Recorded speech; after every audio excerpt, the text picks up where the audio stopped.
মাছুর খাইবার লাগি গো মাই তুমি জলদি করে ভাত খাবো আমার মা রে খাইছে ও খাইছে খাইয়া ও গাই কিরার দিয়েছে একটা গাই কিরাইছে আর ওটা কিরাইতাম পারছি না গো মাই জলদি করে দিল আমি করে লইয়া বন্ধ আর কিরাইছি না আমি করে লইয়া বন্ধ।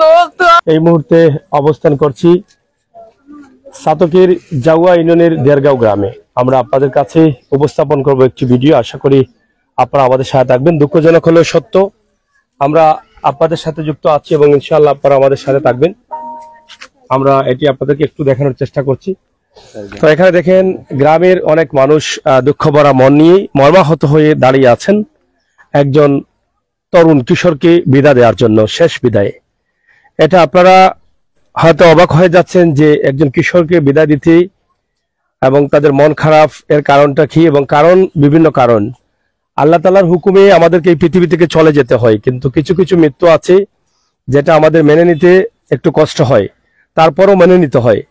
একটি অসহায় দারিদ্র খেটে খাওয়া পরিবার কষ্ট করে লালন পালন করেছিলেন তাদের সন্তানকে, কিন্তু কিছুক্ষণ আগে আপনারা জানেন যে সকাল থেকে আজকে সিলেটের আবহাওয়ার অবস্থা খুবই খারাপ ছিল এবং কিছুক্ষণ আগে বজ্রপাতে সেই ছেলের মৃত্যু হয়েছে। গরিবের ছেলে থাকার কারণে হয়তো রাত পোহালেই কিন্তু তাদের কৃষি কাজে অথবা মাঠে যেতে হয়, আর সেই মাঠে থাকা অবস্থায় বৃষ্টি আসছে, আকাশের অবস্থা খারাপ ছিল এবং বজ্রপাত হয়েছে এবং সেটা তার উপরে পড়ে বাজ পড়ে সে মারা গেছে।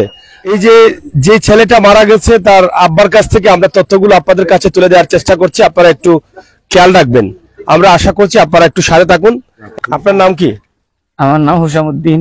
হুসামউদ্দিন, আচ্ছা। আপনার গ্রামটা দেড়গাঁও? দেবেরগাঁও না দেড়গাঁও? দেড়গাঁও।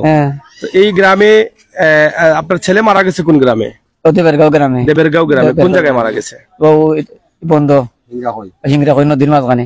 নদীর মাঝখানে সাইডে? নদীর পারে। পারে। পারে কিভাবে মারা গেল ছেলেটা? অত বাস হয়ে গেছে ওই জন্য আমি গেছি তার আগে, আর বিচারা গেছে আমার শেষে ওই জন্য আমি তুহান বাদে যখনলাম আমার বাচ্চা তাল্লাশ নিলাম, ওই দিকে আমার বাচ্চাটা কয় আমি তো আর জানি না। ওই জন্য আসলে পরে আমার চাষা করে ভাইয়াটা গেছে গিয়া তোকে ফালাইলো, ফো আমার ডাক দিছে। ও পয়সা তোমার টাকা দিয়ে গেছে খেতে হয়েছে বুঝছি না, আমার ফোয়া বুঝছে ও কই তোমার ফোয়া মারা গেছে। ওই কইছে আমার শৈলী লইছে বুঝছি। আমি কইব আল্লাহ আমারও দুইটা বাচ্চা, তোমার খুশি তুমি ওই জন্য যাও। আপনার ছেলে কেন গিয়েছিল সেখানে? সেখানে গরু দিক দেরা দিতে। কটার সময় গেছিল? 10টা 11টা হইব। সেই সময় কি বৃষ্টি হচ্ছিল? জি না, টাটা পড়ছিল, বৃষ্টি এসে পরে বৃষ্টি পরে। এর আগে টাটা বজ্রপাতে সে মারা গেছে। তার শরীরে কি জ্বলছে কোন জায়গায়? হ্যাঁ প্যান্ট জ্বলছে, শার্ট জ্বলছে। শার্ট জ্বলছে, শরীরের চামড়া বা এগুলো নাইটা হালকা কিছু লাগছে গিয়া আগুন মিচিনি। আর আমি দেখে আসলে আমারও ওটা ফুস পরে আপনারা সেখান থেকে নিয়ে আসছেন? লই যাইছিল নিয়ে এসে কি মেডিকেলে নিয়েছেন? মেডিকেলে নিয়েছেন, নিয়ে ডাক্তার মেডিকেলে নিয়েছেন? হয়তো তারা কি বলছে? তারা কইছে আপনার চেয়ারম্যানের দর এটা হচ্ছে দস্তখত লাগবো, মা বাবা আমরা দস্তখত দিয়া তো তারা আনতে পারি। আপনার ছেলে কয়টা? 2টা। মেয়ে কয়টা? 1টা। ছেলে এটা কয় নম্বর ছিল? 2 নম্বর। 2 নম্বর ছেলে। আপনার মানে কি করেন? আপনার কাজ কি করেন? আমি কৃষি কাজ করি। নিজের জায়গা আছে? জি না, জায়গা তো উঠান নাই, কিন্তু মানে শুধু ঘর আছে? আর এমনি আপনার কৃষি ক্ষেত করেন? আপনার নিজের জায়গা নেই? না, গরিব মানুষ, নিজের মধ্যে কিছু নেই। এই ছেলেটা কি করতো? এই ছেলেটা তো গরুর লেখাপড়া বাদ দে, ও তার গরু রাখাই। নিজের গরু আছে, 2টা গরু আছে। তারে কইলাম বাবা লইয়া যা, ও লইয়া গেছিল, মারা গেছে। মারা গেছে। এখন আমরা তো দেখলাম আপনার ঘরের অবস্থা ভালো না, ঘর তো জায়গাও খুব কম। এই আপনার মানে কাজ, এই ছেলে বা আপনি কৃষি কাজ করেন, মানুষের কাজ করে আপনার পরিবার চালাই। আমরা তো আর কিছু নাই। আচ্ছা, এখন যদি আমাদের ভিডিও দেখে কোনো ভাই বন্ধুরা সাহায্য দেয় তাহলে কি আপনি সেটা নিবেন? ইনশাআল্লাহ। আমি তো গরিব নিতাম না, তাদের জন্য দোয়া করবেন। দোয়া করব। একেবারে একদম গরিব পরিবারের একজন মানুষ, আপনারা দেখছেন সহজ সরল। ওনার গায়ের যে কাপড়টা আছে, আপনি একটু এদিকে দাঁড়ান। ওনার হয়তো ঠিক মতো কাপড় পরার মতো নাই। ওনার ছেলে মারা গেছে, কিন্তু ওনার গায়ের যে কাপড়টা আছে আপনারা দেখেন, এটা পরেই কিন্তু তিনি মেডিকেলে গেছেন, এখানে আসছেন, এই জায়গা থেকেই তারা সবকিছু করছেন। ওনাকে দেখলে বোঝা যায় যে অনেক কষ্টে জর্জরিত এই মানুষটা। একদিকে নুন আনতে পান্তা পোড়ায় এবং ছেলেকে লেখাপড়া বাদ দিয়ে হয়তো কৃষি কাজে অথবা গরু রাখায় বা গরু রাখালি কাজে তাকে ব্যবহার করেছিলেন। হয়তো গরিবের সন্তান হিসাবে সে সেই কাজগুলো করতো বাবার সাথে।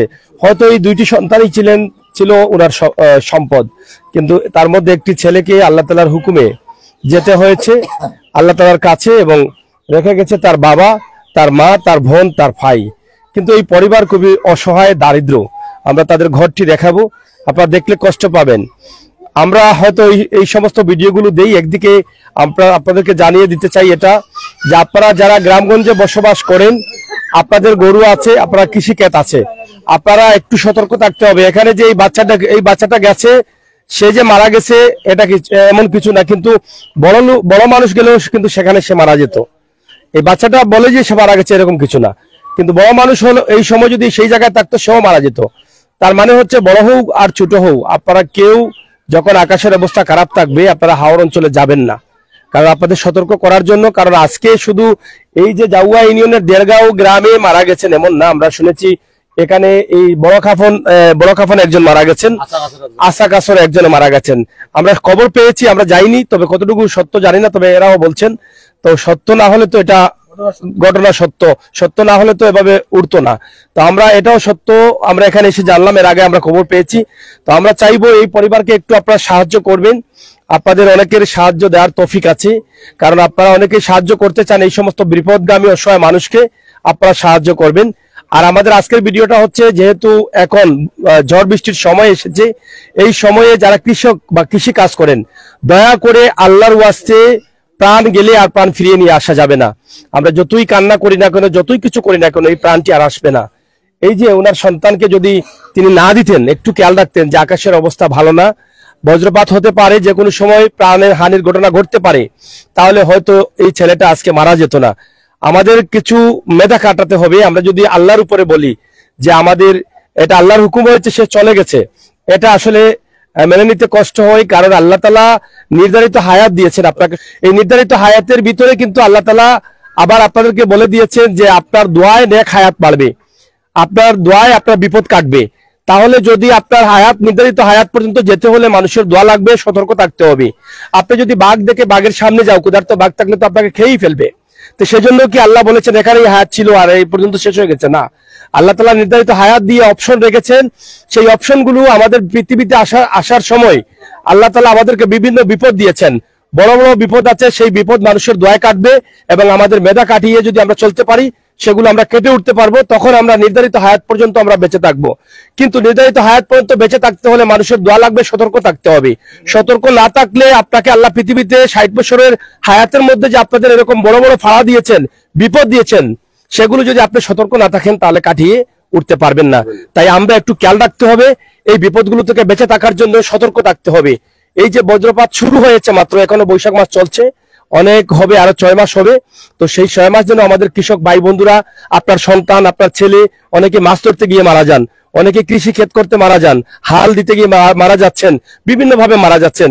আল্লাহর ওয়াস্তে আপনারা যদি কৃষি ক্ষেতে থাকেন, গরু রাখায় থাকেন, আপনারা বজ্রপাত আসার সাথে সাথে কোনো বাড়ির হাওলা নেবেন, ইনশাআল্লাহ আল্লাহ তাআলা আপনাদের সবাইকে হেফাজত করবেন, সেই প্রত্যাশা রাখছি। আজকে 3টি তরতাজা প্রাণ এই সাতকেই চলে গেছে। এরপরে তো সারা দেশে যদি এরকম হয় তাহলে হিসাব নিলে আরো বেশি হবে। তো এখানে আমাদের আরো মুরব্বিয়ানা আছেন, আমরা তাদের কাছ থেকে একটু, আপনার বাড়ি কোনটা? এই গ্রাম। যে ছেলেটা মারা গেছে তার বয়স কত ছিল? তার বয়স প্রায় 13 কি 14 হবে। তার নাম কি? তার নাম আচ্ছা, তার নাম কি? তার নাম মহিমউদ্দিন। মহিমউদ্দিন।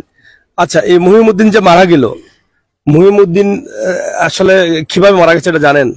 আমি তখন গড়েছিলাম, হ্যাঁ, তখন আমাদের পাশের বাড়ির একজন লোক আসলো, আইসা বলছে যে হুসামউদ্দিনের ছেলে এই বজ্রপাতে মারা গেছে। আচ্ছা, তখন আমরা বাইর হইলাম, বাইর হওয়ার পরে আমরা জানতে পারলাম সে মারা গেছে। হ্যাঁ, কেউ বলছে মারা গেছে, কেউ বলছে কিছু শ্বাস মনে হয় আছে। হ্যাঁ, তখন আমরা যারা আসছিলাম সবাই গেল, যাওয়ার পরে ওকে নিয়ে আসলো। তারপর ওর শরীরের মধ্যে কাপড় চোপড় দিয়েছিল, ওগুলা খুব মানে অবস্থা খারাপ ছিল। তখন সাথে সাথে নিয়ে আসার পরে আমাদের এখানে আমাদের ওয়ার্ডের মেম্বার সাহেব ছিলেন, আরো গণ্যমান্য ব্যক্তি আছে, সবাই কিন্তু ওনাকে নিয়ে আমরা কইতে পাঠিয়ে দিয়েছি হসপিটালে। তারপরে সেখান থেকে ও এই ক্যাম্পের মাধ্যমে মানে ওদের সাইন নিয়ে আমরা এখানে নিয়ে আসছি। তারা বলছে মৃত্যু ঘোষণা করছে। আর ও ছেলেটা কিন্তু খুব সহজ সরল ছিল। দিন আমাদের চাচাতো ভাই লাগে সম্পর্কে, খুব সরল উনিও খুব দরিদ্র মানুষ, খুব সহজ সরল মানুষ। ওদের অবস্থা খুবই মানে মানুষের দ্বারে দ্বারে মানুষের কাজ করে, ও মানুষের ওই মসজিদের মুষ্টির চাল তুলতো। খুব ভালো ছেলে ছিল ছেলেটা। হ্যাঁ হ্যাঁ, ওই গত বৃহস্পতিবার ও মুষ্টির চাল তুলছে। মানে সবার সাথে খুব হাসি ব্যবহার করতো। এখন কি এই পরিবারকে সহযোগিতার এই প্রয়োজন? পরিবারের খুবই সহযোগিতার প্রয়োজন। ওর যে ব্যবস্থা, আমাদের আত্মীয় স্বজন আছে, আমাদের এই এলাকার, আমাদের গ্রামের অনেকে অনেক সাহায্য করতেছে। ওর কাপনের ব্যবস্থার জন্য অনেকে সাহায্য করছে। আর আমারই প্রত্যাশা থাকবে যে এই ভিডিওটা যারা দেখবেন, যারা দেখতেছেন, সবাই ইনশাল্লাহ ওই ওদের অবস্থা, ওদের বাড়িঘরের অবস্থা, ওদের যে পারিবারিক অবস্থার জন্য আপনারা যারা সামর্থ্য আছে সবাই সাহায্য সহযোগিতা করবেন। ইনশাল্লাহ আল্লাহ তাআলা আপনাদেরকে সাহায্য করবে। আপনার ছেলে মারা গেছে, আপনার তো গরু ছিল সাথে, আপনি এদিকে থাকেন, আপনার গরু ছিল সাথে, গরুগুলো কি হয়েছে? না, গরু কিছু হয়েছে না। গরু কি তার কাছে ছিল? না, গরু তার থেকে বাঁকা দূরে আছে। এই সময় কি বৃষ্টি ছিল না? না, মানে বৃষ্টির আগে যে বজ্রপাত হয়, মানে বাস দেয়, সেটা দিছে। বাসটা জেনে দেন আমি চিনি, আমার সম্ভব হলো তার উপরে হয়ে গেছে। আর গরু গেছে তার আগে, বুঝলেন? তখন আমি দেখিয়া আমি তো আর দুন করছি না, আমার বাচ্চা আপনি তখন বাড়িতে ছিলেন না? না, আমিও আসলাম বন্ধু আউরো, তার থেকে পাক্কা দূর হই। তো পরে আমি আইছি। আপনি কি করছিলেন? আমি গেছিলাম কৃষি কাজের ধান কাটতাম। ধান কাটায়, আর ছেলে গেছে গরু নিয়ে। গরু ইয়া পিছের দিক দেখা দিত। আর আমার দুজন চারটা বাদ দিয়ে যাইবার লাগি ও ইয়ার মাঝে, এর মাঝে ঘটনা ঘটে গেছে। তা আপনার আসলে এই ছেলেগুলোই তো সম্পদ ছিল। সম্পদ, আর তোমার চিন্তা নাই। এখন আপনার মানে কি চাওয়ার, যারা দেখছেন আপনার কি সহযোগিতা চাইবেন? সহযোগিতা করতে আল্লাহ তারা রুজির রহমত দিলে, যে আমার সহযোগিতা করতে নাই তারা। আপনি মানে কি বলছিলেন, মানে এই যে গরুগুলা এরা মানে বড় অসহায় মানুষ, গরু খাওয়ান করার কোনো তৌফিক তারা নাই। এরপরে আমরা গনগুলো যারা আছেন তারা সবে মিললে আপনারা গরু খাওয়ান করা নেওয়ার বা নিচলা যেটা করার মানে একেবারে তাদের অবস্থা, কোনো অবস্থা ভালো না, এরা একবারে বেশি খারাপ অবস্থা। এখন তো আপনারা যারা দেখতেছেন ভিডিওগুলা, পারলে আপনারা তারা সাহায্য করবা, আপনার আল্লাহর সাহায্য করবা, এখন আমার প্রত্যাশা।